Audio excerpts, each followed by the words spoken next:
Hello guys, അപ്പോൾ ഇന്നത്തെ video എന്ന് വെച്ചാൽ ഞാൻ വന്നൊരു പറമ്പ് ക്ലീൻ ചെയ്യാൻ വന്നതാണ്.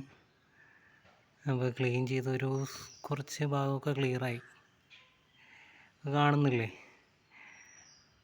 അപ്പോൾ വെയിലെന്ന് വെച്ചാൽ ഒടക്കത്തെ വെയിലാണ്. ഇപ്പോൾ ഒരു 3 ലിറ്ററോളം വെള്ളം കുടിച്ചിട്ടുണ്ട് ഇപ്പോൾ തന്നെ. എൻ്റെ ഫേസ് കണ്ടാൽ തന്നെ അറിയാൻ പറ്റും.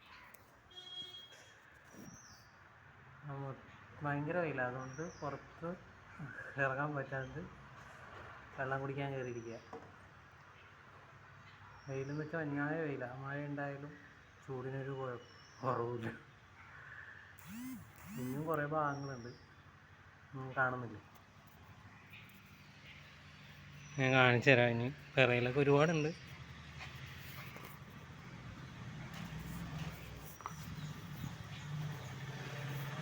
കുറച്ചൊക്കെ ഇനിയും കത്തിക്കാൻ കുറച്ച് കിടപ്പുണ്ട്, ഒന്നും കത്തിച്ചിട്ടില്ല. ഇത്തിരി കോളം കത്തിച്ചു. അതൊക്കെ കത്തിച്ച് ഇനിയും കിടക്കണം. ഒരു 3 തൈ കിടക്കുന്നു. ഇതൊക്കെയാണ് ഗൈസ് ഞാനിന്ന് ക്ലീൻ ചെയ്ത സ്ഥലങ്ങൾ. അങ്ങ് അറ്റത്തൊരു ഇത് കാണണ്ട, അവിടെ 2-3 പാമ്പുകളൊക്കെ ഉണ്ടായിരുന്നു. അപ്പം അങ്ങോട്ട് പോകാനൊരു ചെറിയൊരു പേടി. നമുക്ക് നാളെ പോകാമെന്ന് വിചാരിച്ചത്. ഇത്രയും ഭാഗം ഞങ്ങൾ ക്ലിയർ ആക്കിയിട്ടുണ്ട്. ഇപ്പം ഞാൻ നിൽക്കണം തണലത്താണ്, അതുകൊണ്ടൊരു ആശ്വാസമുണ്ട്, നല്ലൊരു ആശ്വാസവും കിട്ടുന്നുണ്ട്. അതുകൊണ്ടിട്ട് ഇങ്ങനെ തണലത്തേക്കൊന്നു ഇനി ഇതൊക്കെ കത്തിക്കാനുള്ളതാണ്.